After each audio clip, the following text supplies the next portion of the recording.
Shalom jemaat sekalian, bersukacita sekali pada malam hari ini kita dapat kembali beribadah di kebaktian doa GKI Karawaci meskipun masih di rumah masing-masing.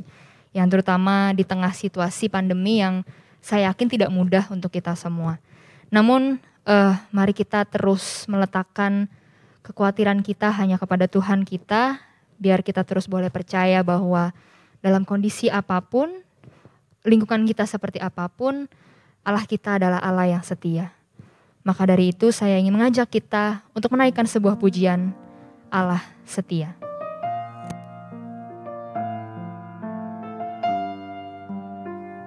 Hanya Allah saja yang berkuasa untuk menyempurnakan hidup kita. Yesus, Kau telah memulai. Yesus, Kau telah memulai segala yang baik dalamku.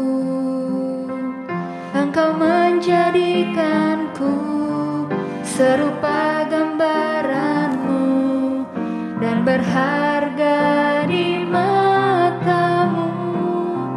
Yesus, Yesus, Kau telah memulai karya yang mulia dalamku. Kau berikan hidup-Mu sebagai ganti dosaku, karena kasih-Mu padaku. Sekarang ku memuji-Mu, sekarang ku memuji-Mu, Allah yang setia, yang tak pernah meninggalkan perbuatan tangan-Mu. Sekarang ku menyembah-Mu, Allah yang mulia, sempurnakan segenap hidupku agar indah bagi-Mu. Sekali lagi kita naikkan pujian ini dengan lebih sungguh lagi.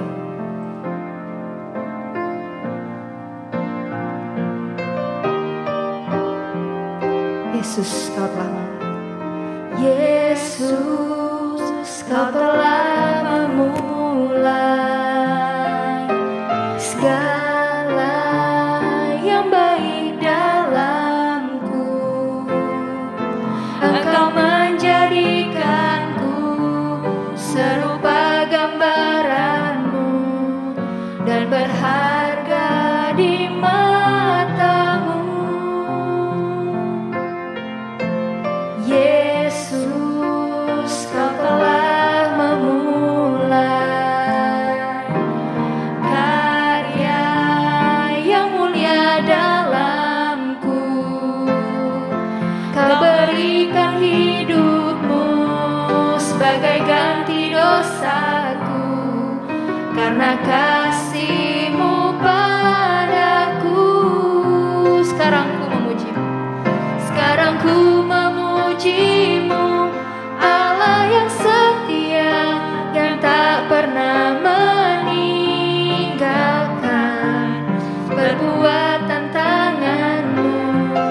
Sekarang ku menyembah-Mu, Allah yang mulia, sempurnakan segenap hidupku agar indah bagi. Sekarang ku memuji-Mu, sekarang ku memuji-Mu, Allah yang setia, yang tak pernah meninggalkan perbuatan tangan-Mu.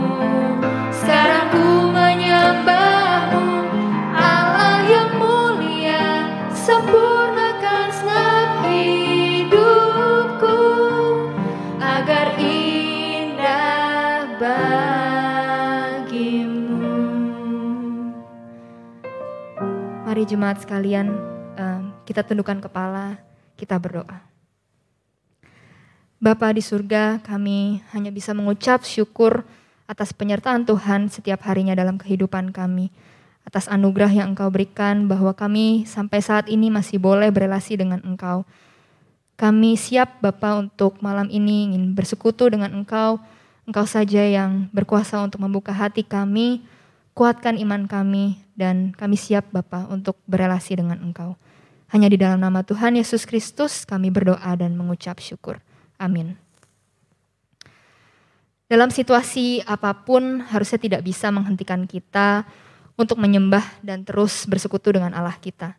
Dan dalam kondisi apapun, lingkungan seperti apapun, waktu apapun, kita dapat meminta pertolongan Roh Kudus untuk terus dibantu kita untuk rindu, untuk dibentuk oleh Tuhan kita. Mari kita nyatakan hasrat kita untuk terus dibentuk melalui firman Tuhan, melalui setiap doa yang kita naikkan, karena di sanalah kita mendapatkan ketenangan yang paling pasti. Mari kita angkat pujian Bejana-Mu.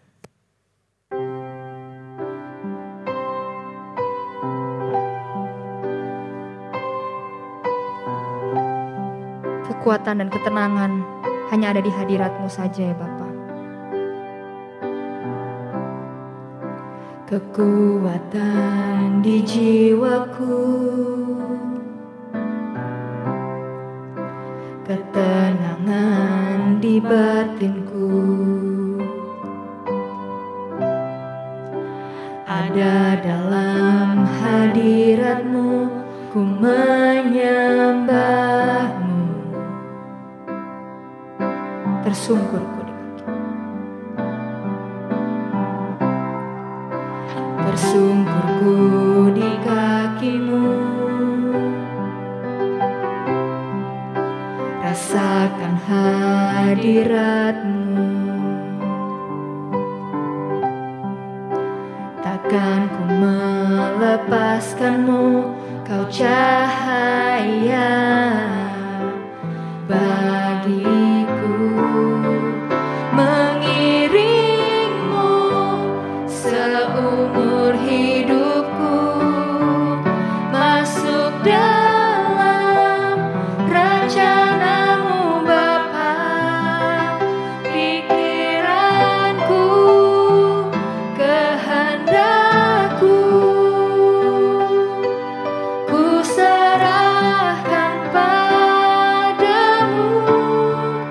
Harapanku hanya di dalam-Mu, ku kan teguh bersama-Mu Tuhan. Jadikanku bejana-Mu untuk memuliakan. Mengiring-Mu, mengiring-Mu seumur hidupku, masuk dalam rencana-Mu Bapa. Pikiranku, kehendakku, ku serahkan padamu. Harapanku hanya di dalam-Mu, ku kan teguh bersama-Mu Tuhan. Jadikanku bejana-Mu untuk memuliakan-Mu. Pada Guru Injil Robert, saya persilahkan.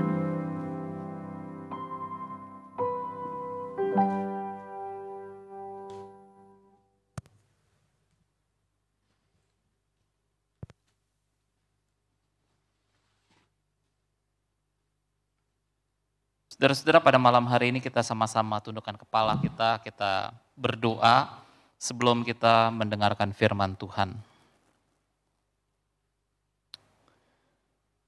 Ya Tuhan, kami mau meneduhkan hati kami. Kami mau menenangkan jiwa kami. Kami mau diam dalam hadirat-Mu ya Tuhan. Kami mau mendengar Kau berbicara kepada setiap kami pada malam hari ini. Biarlah firman-Mu ya Tuhan sekali lagi Kau nyatakan buat hidup kami. Firman-Mu sekali lagi ya Tuhan, biar Kau berikan bagi setiap kami. Biar firman-Mu yang memberikan kami kekuatan. Firman-Mu yang memberikan kami dorongan, semangat, kekuatan dalam hidup kami ya Tuhan. Pimpin kami dalam kami mendengar firman-Mu. Dan hamba-Mu memohon biarlah kuat kuasa Roh-Mu yang kudus bekerja di tengah-tengah kami. Bekerja atas hamba-Mu yang penuh dengan kelemahan dalam menyampaikan firman-Mu. Bekerja atas setiap jemaat-jemaat-Mu yang mengikuti kebaktian di rumah-rumah. Biarlah Roh-Mu yang kudus bekerja menjamah hati kami. Menolong kami untuk boleh mengerti firman-Mu. Kami menyerahkan ya Tuhan waktu pemberitaan firman Tuhan pada malam hari ini di dalam nama Tuhan Yesus Kristus. Amin. Bapak, Ibu, saudara-saudara sekalian, senang pada malam hari ini kita boleh sama-sama datang ke hadapan Tuhan di tengah-tengah kebaktian doa pada malam hari ini. Dan kita pada malam hari ini akan membahas satu topik tentang salah seorang murid dari Tuhan Yesus yang bernama Petrus. Tetapi saudara-saudara, saya tidak akan membahas tentang seluruh kehidupan Petrus, karena kehidupan Petrus dengan begitu banyaknya diceritakan dalam kitab-kitab Injil, kitab Kisah Para Rasul. Tetapi saudara-saudara, pada malam hari ini kita akan fokus tentang satu kisah dalam kehidupan Petrus di mana dia berjalan di atas air. Kita akan sama-sama saudara-saudara melihat bagian ini dalam Matius 14. Saya mengajak kita membuka Alkitab dalam Matius 14 ayat 22. Matius 14 ayat 22 sampai ayat yang ke-33. Saya akan membacakan bagian firman Tuhan ini buat Bapak Ibu, saudara-saudara sekalian. Matius 14 ayat 22 sampai 33. Dikatakan, sesudah itu Yesus segera memerintahkan murid-muridnya naik ke perahu dan mendahuluinya ke seberang. Sementara itu ia menyuruh orang banyak pulang. Dan setelah orang banyak itu disuruhnya pulang, Yesus naik ke atas bukit untuk berdoa seorang diri. Ketika hari sudah malam, ia sendirian di situ. Perahu murid-muridnya sudah beberapa mil jauhnya dari pantai dan diombang-ambingkan gelombang karena angin sakal.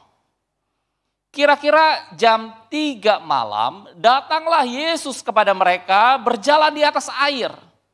Ketika murid-muridnya melihat Yesus berjalan di atas air, mereka terkejut dan berseru, "Itu hantu!" Lalu berteriak-teriak karena takut. Tetapi segera Yesus berkata kepada mereka, "Tenanglah, aku ini, jangan takut."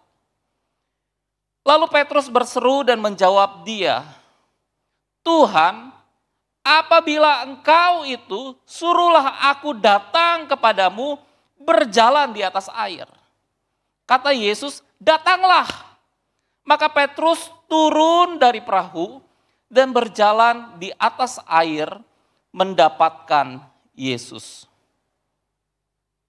Tetapi ketika dirasanya tiupan angin, takutlah Petrus dan mulai tenggelam. Lalu berteriak, "Tuhan, tolonglah aku."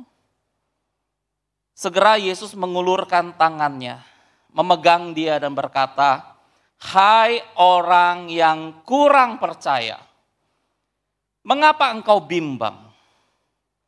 Lalu mereka naik ke perahu dan angin pun redalah. Dan orang-orang yang ada di perahu menyembah dia. Katanya, "Sesungguhnya Engkau Anak Allah." Saudara-saudara, kita sedang menghadapi masa pandemi COVID-19 dan mungkin ini adalah gelombang kedua yang terjadi di Indonesia. Saudara-saudara, apa masalah terbesar di masa pandemi COVID-19 ini? Menurut saudara-saudara, apa yang menjadi masalah terbesar di masa pandemi COVID-19 ini? Mungkin ada di antara saudara-saudara yang berkata, Lause, masalah yang terbesar itu adalah masalah kesehatan. Ya, saya bisa setuju saudara-saudara. Karena saat ini masalah kesehatan menjadi masalah yang sangat kritis dan menjadi masalah yang begitu sulit. Banyak rumah sakit penuh dengan pasien COVID-19 dan orang-orang yang terkena COVID-19 mereka sulit untuk mendapatkan pengobatan. Mereka sulit untuk mendapatkan tabung oksigen. Sehingga saudara-saudara masalah kesehatan itu menjadi masalah yang begitu penting di masa pandemi COVID-19. Tetapi saudara-saudara masalah terbesar di masa pandemi COVID-19 ini bukanlah masalah kesehatan. Jadi menurut saudara-saudara apa masalah terbesar di masa pandemi COVID-19 ini? Mungkin ada di antara saudara-saudara yang berkata, Lause, masalah yang terbesar adalah masalah ekonomi. Ya, saya bisa setuju saudara-saudara. Masalah ekonomi menjadi masalah yang sangat besar di masa pandemi COVID-19 ini. Perusahaan-perusahaan harus tutup dan beberapa orang harus WFH, work from home. Dan kita tidak tahu saudara-saudara bagaimana ekonomi ke depan. Ketika tempat-tempat usaha itu ditutup dan ekonomi sulit bergerak, maka saudara-saudara akan ada masalah ekonomi yang terjadi di tengah-tengah bangsa kita. Saudara-saudara, tetapi masalah ekonomi bukanlah masalah yang terbesar di masa pandemi COVID-19 ini. Saudara-saudara, saya melihat ada satu masalah terbesar di masa pandemi COVID-19 ini. Apa masalah terbesar itu? Masalah terbesar di masa pandemi COVID-19 ini adalah masalah ketakutan. Ada rasa takut yang menghantui banyak orang. Takut untuk tertular virus. Dan betul saudara-saudara, kita harus hati-hati di masa pandemi COVID-19 ini, khususnya gelombang kedua ini dengan varian virus yang baru. Kita harus hati-hati untuk menjaga jarak. Kita harus hati-hati menggunakan masker selalu ketika kita pergi keluar. Tetapi saudara-saudara, banyak orang mereka dicengkram oleh ketakutan. Banyak orang dihantui oleh ketakutan di masa pandemi COVID-19 ini. Dan kalau saya boleh jujur, saudara-saudara, saya juga mengalami rasa takut di dalam diri saya. Atau mungkin saudara yang sedang menyaksikan, atau saudara yang sedang mengikuti kebaktian doa pada malam hari ini, saudara sedang menghadapi ketakutan di dalam diri saudara.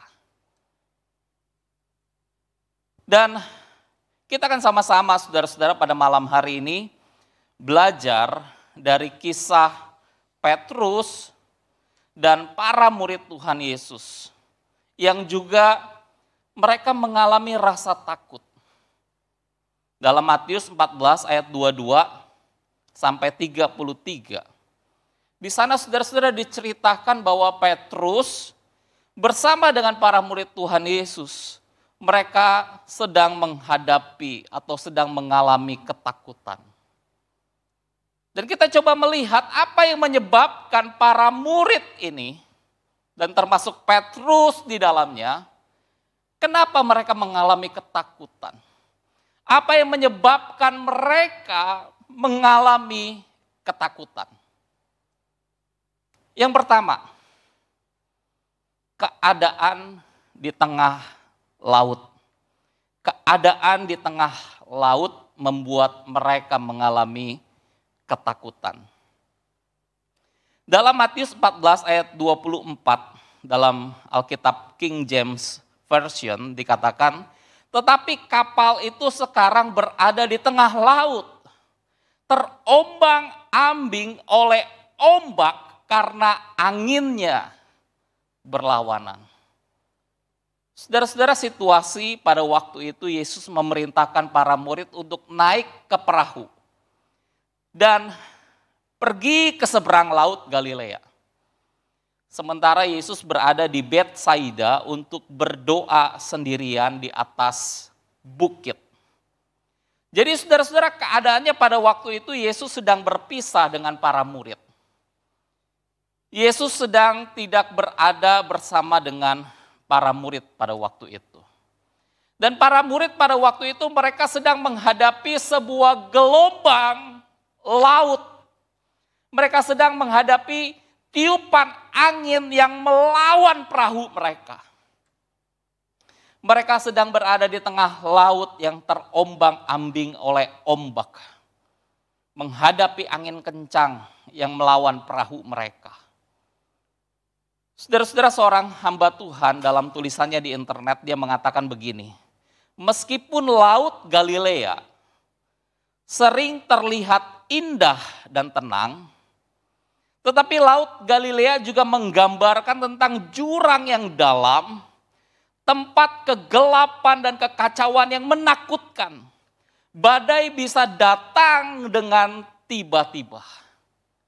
Saudara-saudara, tidak mengherankan ketika para murid berada di laut Galilea. Mereka menghadapi yang namanya ketakutan. Mereka mengalami yang namanya ketakutan ketika mereka berada di tengah laut. Yang kedua, saudara-saudara, apa yang menyebabkan para murid Tuhan Yesus ini termasuk Petrus di dalamnya mengalami ketakutan? Yang kedua, adanya ancaman Raja Herodes. Saudara-saudara, dalam Matius 14 ayat 1 sampai 12 dikisahkan tentang kehadiran Herodes Antipas yang mengancam Yesus dalam pelayanannya. Yesus digambarkan oleh Herodes Antipas itu sebagai Yohanes Pembaptis yang telah bangkit dari antara orang mati. Dan Raja Herodes Antipas ini adalah seorang raja yang telah memenggal kepala Yohanes Pembaptis dalam sebuah talam. Dan Yohanes Pembaptis adalah saudara sepupu dari Tuhan Yesus. Dipenggal kepalanya. Dan itu sebabnya saudara-saudara ketika para murid Tuhan Yesus ketika mereka melihat Yesus berjalan di atas air. Pada jam 3 pagi. Mereka sama-sama berseru, itu hantu. Saudara-saudara, kenapa para murid berseru Yesus yang sedang berjalan di atas air? Mereka katakan itu hantu. Dalam bayangan para murid, saudara-saudara, pada waktu itu. Mereka berpikir ketika mereka berpisah dari Yesus, ada kemungkinan bahwa pasukan Raja Herodes menangkap Yesus dan kemudian memenggal Yesus dan membunuh Yesus. Jadi para murid berpikir bahwa apa yang mereka lihat, mungkin itu adalah penampakan Yesus atau roh Yesus. Dan mereka berpikir bahwa Yesus sudah meninggal. Yesus telah mati, dibunuh oleh Raja Herodes. Saudara-saudara, pada masa itu ada ancaman daripada Raja Herodes. Dan menjadi satu ancaman yang menakutkan, mengancam nyawa mereka, mengancam kehidupan mereka. Yang ketiga, saudara-saudara, Apa yang menyebabkan para murid Tuhan Yesus ini, secara khusus Petrus, mengalami ketakutan? Yang ketiga adalah kurang percaya. Dan mereka juga mengalami yang namanya kebimbangan. Ini yang menyebabkan mereka mengalami yang namanya ketakutan. Ketika mereka bimbang, ketika mereka kurang percaya, mereka mengalami yang namanya ketakutan. Secara khusus Petrus mengalami ketakutan. Dan ini yang dikatakan oleh Yesus kepada Petrus dalam ayat yang ke-31. Mengapa, dalam terjemahan Alkitab yang lain, mengapa kamu kehilangan kepercayaan? Yesus berkata kepada Petrus, Petrus, mengapa kamu kehilangan kepercayaan dan mulai ragu? Kamu harus tetap memperhatikanku, kata Yesus. Saudara-saudara, Petrus baru saja dia berjalan di atas air. Sesuatu yang saya pikir luar biasa, Petrus berjalan di atas air. Tetapi saudara-saudara, Petrus yang baru berjalan di atas air, dan kita memang tidak tahu seberapa jauh Petrus berjalan, tetapi Petrus melakukannya. Tetapi ketika Petrus melihat ada tiupan angin kencang, saya mulai membayangkan tiupan angin kencang itu seperti sebuah gelombang yang Petrus lihat di tengah laut yang begitu besar, yang begitu menakutkan. Petrus menjadi takut ketika dia melihat tiupan angin kencang itu. Petrus takut karena Petrus kehilangan kepercayaannya kepada Yesus. Dan Petrus memperhatikan tiupan angin kencang itu. Dan Petrus tidak memperhatikan Yesus. Dan Petrus menjadi takut. Saudara-saudara, ketakutan Petrus adalah karena kurang percaya atau kehilangan kepercayaannya, dan dia menjadi ragu. Saudara-saudara, kalau kita boleh tarik sebuah pelajaran dari 3 hal ini yang menjadi penyebab Petrus dan para murid Yesus yang mengalami ketakutan. Keadaan di sekeliling kita, ancaman yang datang kepada kita bisa membuat kita takut, khawatir, cemas. Saudara-saudara, kalau kita kurang percaya, kalau kita ragu-ragu, kalau kita kehilangan kepercayaan kita kepada Yesus, maka saudara-saudara, ketakutan itu akan masuk dalam kehidupan kita. Ketakutan itu akan menguasai kita, ketakutan itu akan mencengkram kehidupan kita. Ketika kita hanya memperhatikan keadaan di sekeliling kita. Ketika kita hanya melihat ancaman yang datang kepada kita. Dan kita tidak melihat kepada Yesus. Maka kita akan dicengkram oleh rasa takut. Sebaliknya saudara-saudara, keadaan di sekeliling kita, ancaman yang datang kepada kita bisa membuat kita tidak takut. Ketika kita percaya sepenuhnya kepada Yesus. Kalau kita sepenuh hati percaya kepada Yesus, maka saudara-saudara, keadaan apapun tidak akan membuat kita takut. Ya, takut akan hadir. Tetapi ketakutan tidak akan menguasai kehidupan kita. Lalu saudara-saudara, yang menjadi pertanyaannya, bagaimana kita bisa menghadapi ketakutan yang tiba-tiba datang menyerang dalam kehidupan kita? Bagaimana kita dapat memiliki kepercayaan kepada Yesus di tengah-tengah ketakutan yang datang dalam kehidupan kita? Saudara-saudara, jawabannya adalah kita perlu fokus kepada Yesus, bukan pada keadaan di sekeliling kita. Saudara-saudara, keadaan di sekeliling kita akan tetap ada. Kalau saya boleh gambarkan kepada saudara-saudara, keadaan di sekeliling kita ini adalah seperti mimbar. Seperti mimbar. Dan Yesus ada di sebelah mimbar. Maka saudara-saudara, apa yang perlu saya lakukan dalam kehidupan saya untuk saya bisa fokus kepada Yesus adalah saya perlu mendekatkan diri saya kepada Yesus. dan membiarkan mimbar, keadaan di sekeliling ada di belakang saya. Maka saudara-saudara, keadaan inilah yang membuat kita bisa kuat menghadapi keadaan yang menakutkan di sekeliling kita. Jangan kita hanya fokus kepada keadaan yang ada di sekitar kita.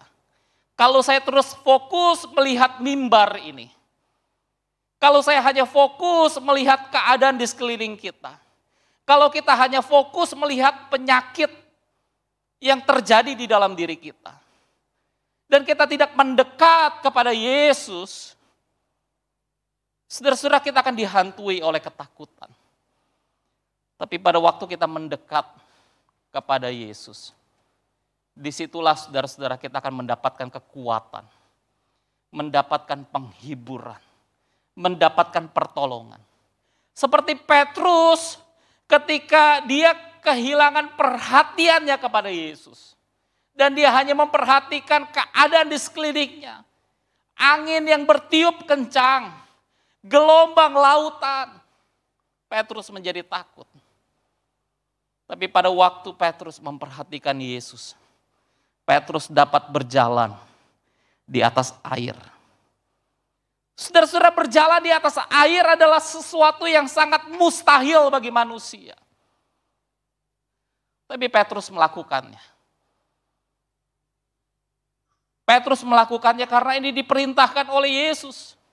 Yesus yang mengajak Petrus. Dan Petrus berjalan di atas air. Satu hal yang tidak mungkin, satu hal yang mustahil.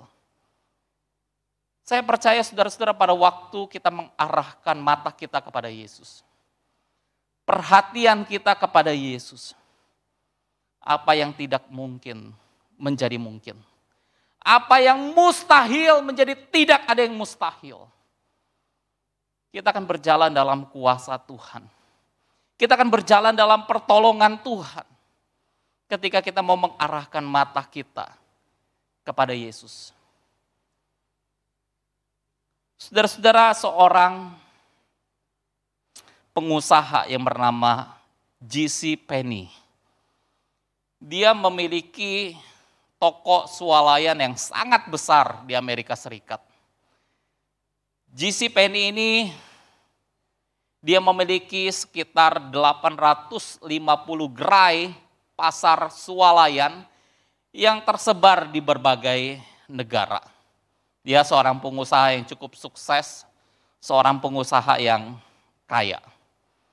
Tetapi saudara-saudara, J.C. Penney satu saat dia membuat sebuah keputusan yang tidak bijaksana dalam usahanya.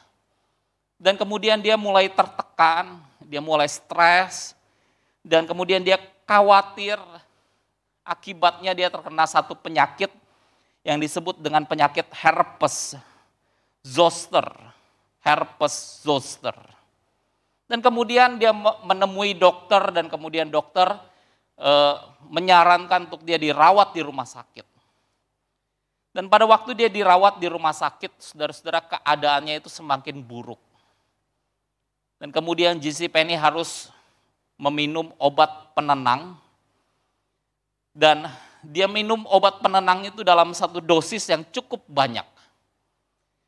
Dan pada waktu dia meminum obat penenang itu, saudara-saudara, J.C. Penney pada malam hari itu berpikir bahwa mungkin dia besok tidak akan bangun. Besok mungkin dia akan mati. Besok dia tidak akan hidup kembali. Tetapi saudara-saudara, akhirnya J.C. Penney itu bangun pagi hari pada waktu hari Minggu. Dan kebetulan saudara-saudara, di rumah sakit itu ada sebuah chapel, dan di dalam chapel itu mereka mengadakan satu kebaktian. Dan di dalam kebaktian itu orang-orang mulai bernyanyi memuji Tuhan. Dan kemudian J.C. Penney di kamar rumah sakitnya, dia mendengar orang-orang sedang bernyanyi satu lagu pujian yang mengatakan, God will take care of you. Tuhan akan menjagamu. Tuhan akan menjagamu. Kira-kira lagunya seperti itu, saudara-saudara. Dan pada waktu J.C. Penney mendengarkan lagu pujian ini, dia mulai semangat. Dan kemudian dia mulai mendekat ke ruang chapel itu. Dan kemudian dia mulai masuk ke dalam ruangan kebaktian itu. Dia mulai mengikuti kebaktian itu, dia mulai mendengarkan khotbah. Sampai pada akhirnya saudara-saudara, kehidupan GC Penny ini diubahkan. Dari seorang yang stres, dari seorang yang tertekan, dari seorang yang hidup dengan obat penenang. Akhirnya GC Penny menyerahkan hidupnya sepenuhnya kepada Yesus. Dia tahu Tuhan yang akan menjaga dia. Dari dia memperhatikan masalah dalam dunia usahanya. Dari dia hanya fokus melihat masalah dalam pekerjaannya, dalam dunia usahanya.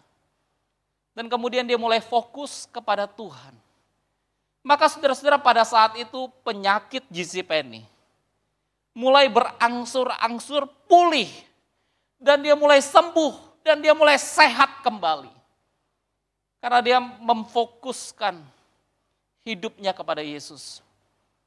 Dia tahu Tuhan yang akan menjaga dia. Tuhan yang akan memelihara dia. Tuhan yang akan menolong dia. Saudara-saudara, pada malam hari ini, maukah kita fokus kepada Yesus? Menyerahkan hidup kita kepada Yesus. Biar dia yang pegang tangan kita. Biar dia yang pegang kehidupan kita. Biar dia yang terus memelihara kita menghadapi masa-masa sulit ini. Kita tundukkan kepala kita berdoa. Bapa, kami bersyukur buat firman-Mu ya Tuhan. Berkati jemaat-jemaat-Mu yang ada di rumah-rumah. Apapun keadaan mereka, kami percaya Tuhan yang akan memelihara mereka. Tuhan yang akan menjaga mereka. Terima kasih ya Tuhan. Kami bersyukur untuk firman-Mu. Dalam nama Tuhan Yesus Kristus kami berdoa. Amin.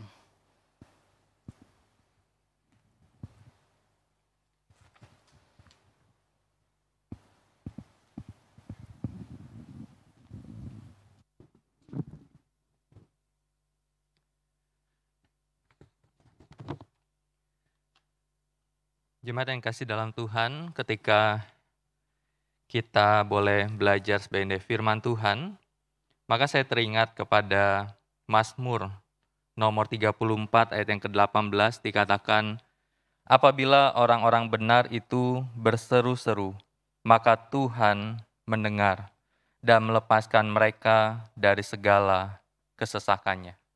Karena itu mari bersama-sama di waktu ini, di tengah-tengah situasi yang tidak mudah ini, kita datang kepada Tuhan. Dan di dalam momen ini, saya mengajak kita untuk berlutut di hadapan Tuhan, untuk kita merendahkan diri di hadapan Tuhan. Kita akan gunakan waktu ini.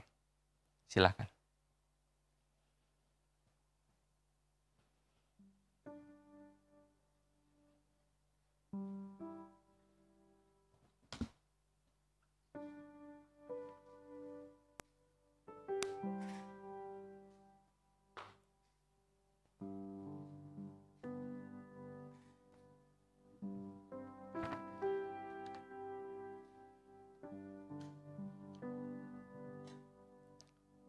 Mari saat ini kita merendahkan diri kita, merendahkan hati kita di hadapan Tuhan. Di tengah-tengah situasi bangsa yang tidak mudah ini, di tengah-tengah kehidupan yang tidak mudah ini, tetapi kita sebagai orang-orang yang telah diselamatkan oleh Tuhan, dipanggil untuk berdoa, dipanggil untuk berseru kepada Allah. Mari bersama-sama kita akan nyanyikan pujian, kami umat-Mu, rendahkan diri.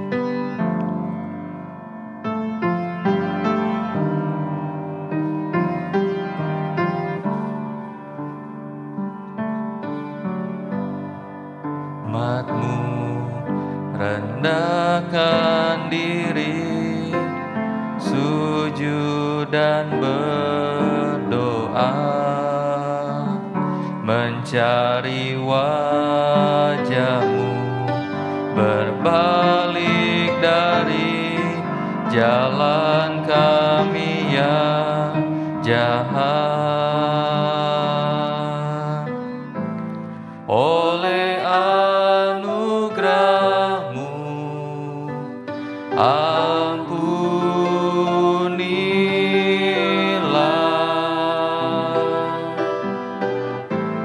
Oleh anugerah-Mu pulihkanlah, Bapa, pulihkan, Bapa, pulihkan.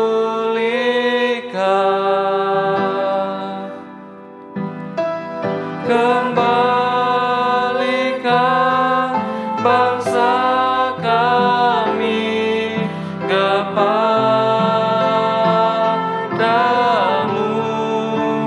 Bapa, pulihkan, ampunilah bangsa kami, dan pulihkan kembali negeri kami.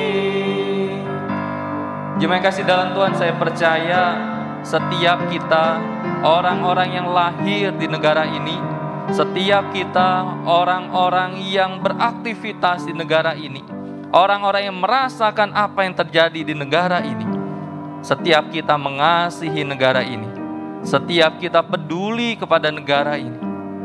Karena itu saat ini mari kita berseru kepada Allah. Kita menangisi kondisi negara kita. Kita menangisi situasi yang tidak mudah saat ini.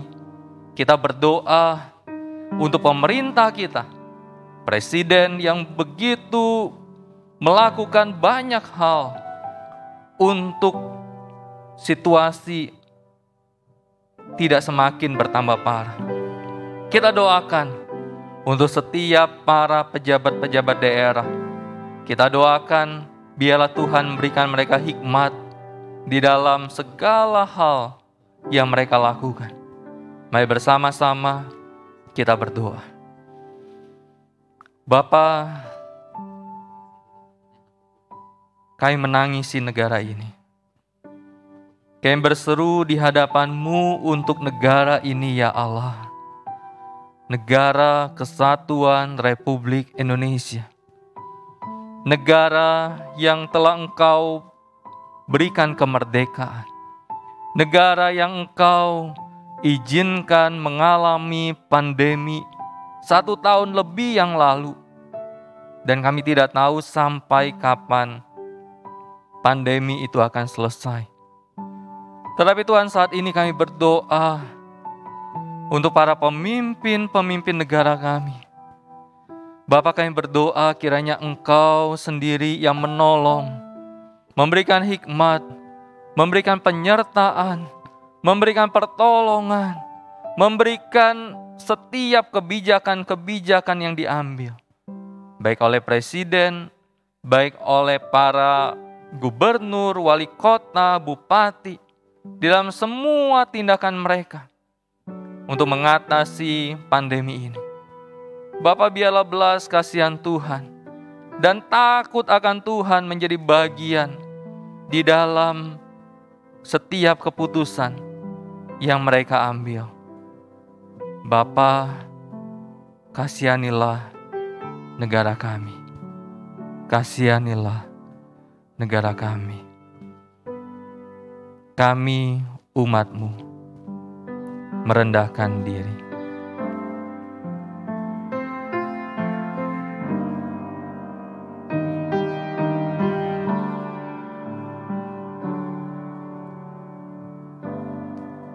Umat-Mu rendahkan diri, sujud dan berdoa,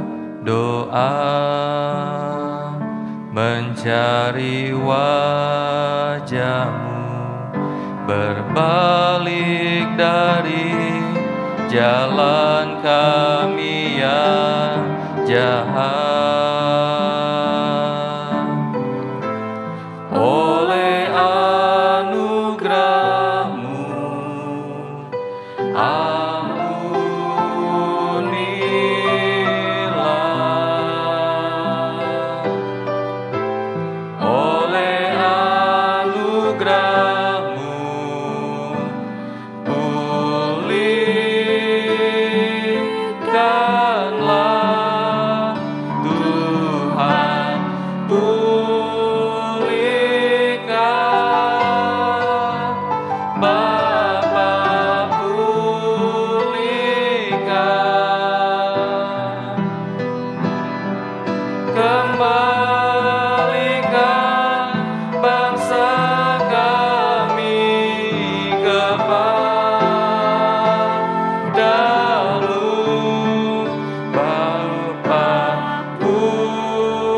Ampunilah bangsa kami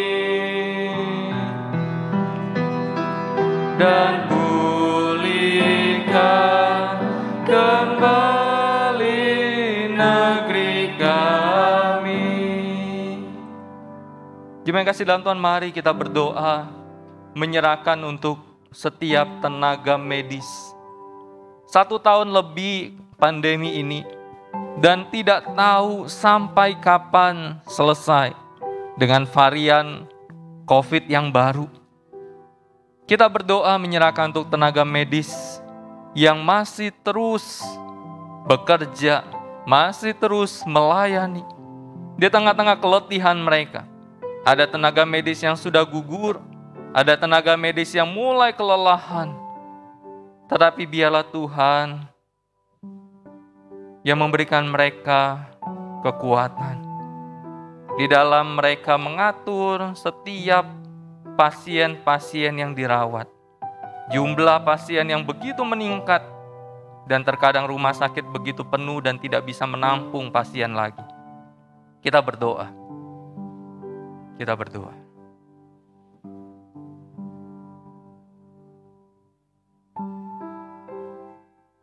Bapa, dengan banyak orang-orang yang terkena COVID ini, mereka berobat dan tenaga medis yang menangani mereka. 1 tahun lebih ya Tuhan, bukanlah waktu yang singkat. 1 tahun lebih banyak tenaga medis yang gugur. Dokter, perawat, bidan, mereka gugur karena mereka tertular akan COVID ini. Tetapi ada tenaga-tenaga medis yang terbatas jumlahnya, yang masih tetap memberikan pelayanan, memberikan bantuan, memberikan pengobatan bagi orang-orang yang terkena dan dirawat. Bapa, di tengah-tengah segala situasi ini, secara manusia kami tahu mereka pasti lelah. Kami tahu mereka pasti bertanya-tanya, mereka tertular atau tidak. Tetapi biarlah di tengah-tengah situasi ini, Allah sebagai pencipta setiap kami, memberikan mereka kekuatan, memberikan mereka penyertaan, memberikan mereka fokus terus untuk melayani. Penghiburan daripada Tuhan ketika mereka lelah, kekuatan daripada Tuhan ketika mereka mulai putus asa. Terima kasih Tuhan, terima kasih, terima kasih. Di dalam nama Tuhan Yesus kami berdoa. Terima kasih dalam Tuhan, mari kita berdoa untuk para orang-orang yang terkena akan COVID ini. Mereka yang harus isolasi mandiri di rumah, mereka yang dirawat, mereka yang mencari rumah sakit, bahkan keluarga-keluarga yang mencari tempat pemakaman dan kremasi karena begitu banyaknya orang-orang yang meninggal, sehingga untuk mencari tempat kremasi, pemakaman pun menjadi hal yang sulit saat ini. Kita berdoa, biarlah mereka yang sakit, mereka diberikan kekuatan oleh Tuhan. Ada beberapa jemaat yang terkena COVID pun, Tuhan memberikan kekuatan, pemulihan, kesembuhan bagi mereka. Mari bersama-sama kita berdoa untuk hal ini. Kita berdoa.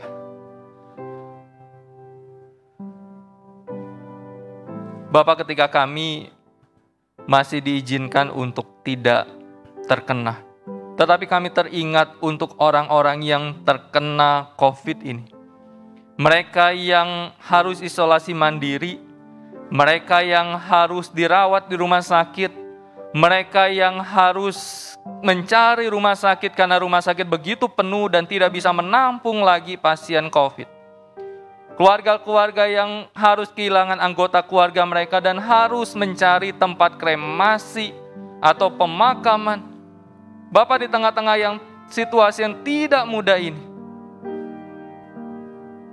kami berdoa, biarlah setiap orang-orang, bahkan termasuk setiap jemaat-jemaat Tuhan, setiap anak-anak Tuhan yang terkena COVID ini, biarlah mereka di dalam penyertaan Tuhan. Mereka bisa mendapatkan penanganan yang baik. Mereka bisa pulih. Mereka bisa sembuh. Mereka bisa menyaksikan akan pertolongan Allah di dalam hidup mereka. Bapa, di tengah-tengah kedukaan saat ini, ketika anggota keluarga dipanggil pulang oleh Tuhan, anak dipanggil pulang oleh Tuhan, orang tua dipanggil pulang oleh Tuhan. Pihak keluarga yang tidak tahu apa yang harus dijelaskan, apa yang harus disampaikan.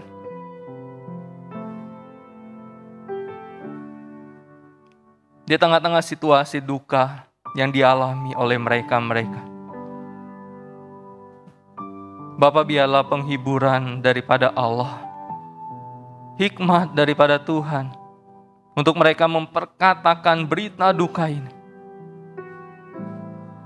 Dan penghiburan daripada Tuhan untuk mereka yang berduka. Terima kasih ya Allah. Terima kasih. Di dalam nama Tuhan Yesus kami berdoa. Mari kita juga berdoa menyerahkan untuk para perusahaan-perusahaan di dalam dunia bisnis yang juga terkena dampak di dalam masa-masa PPKM darurat, ataupun di tengah-tengah masa COVID ini. Para pengusaha harus berpikir lebih panjang lagi. Harus mengalami masa-masa yang sulit ini. Kita berdoa, kiranya Tuhan yang tolong mereka. Kita berdoa. Bapa, kami berdoa menyerahkan untuk para pengusaha-pengusaha. Kami berdoa untuk para pekerja-pekerja. Di tengah-tengah situasi saat ini pasti berdampak kepada ekonomi, berdampak kepada perusahaan, berdampak kepada pendapatan. Bapa, kami berdoa kiranya Engkau sendiri yang menolong.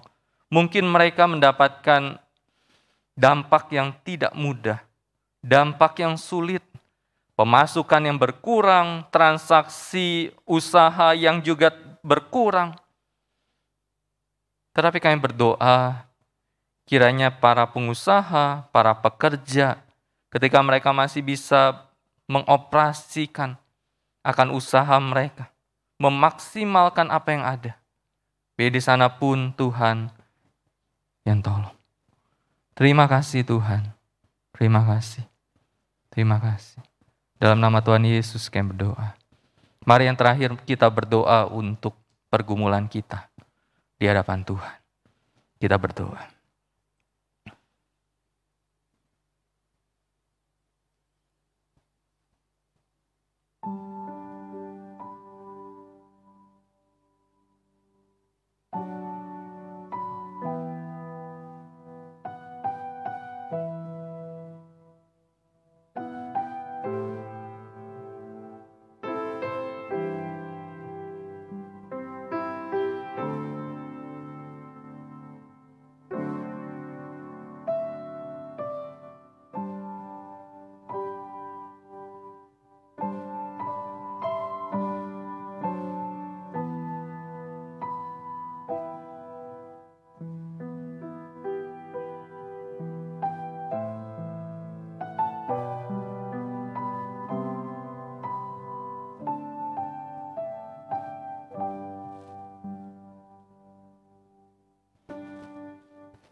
Tuhan, setiap kami menghadapi masa-masa yang tidak mudah ini. Setiap kami mengalami ketakutan. Setiap kami mengalami kekhawatiran. Kekhawatiran berkaitan dengan COVID ini. Kekhawatiran yang berkaitan dengan masalah ekonomi kami. Kekhawatiran yang berkaitan dengan masa depan anak-anak kami. Bapa, di tengah-tengah kekhawatiran seringkali mindset kami tidak bisa menjawab itu. Tidak bisa memberikan kami kekuatan untuk menyelesaikan itu. Tetapi kekhawatiran kami hanya bisa diberikan ketenangan hanya oleh Tuhan. Ketika kami menaikkan doa-doa pergumulan kami, di tengah-tengah segala kekhawatiran kami, biarlah pertolongan daripada Allah yang menolong kami, yang menyertai kami, yang membimbing kami, yang memberikan kelegaan bagi kami, dan memberikan kepastian bahwa Allah yang kami sembah, memberikan shalom itu, memberikan damai sejahtera itu bagi setiap kami. Terima kasih Tuhan, sekalipun di depan masalah kami, pergumulan negara ini belum selesai, tetapi biarlah shalom daripada Allah yang menyertai setiap kami. Terima kasih Tuhan. Di dalam nama Tuhan Yesus kami berdoa dan bersyukur. Amin. Terima kasih dalam Tuhan, saya mengundang kita berdiri. Kita akan menutup kebaktian doa kita malam ini dengan pujian Bapa terima kasih.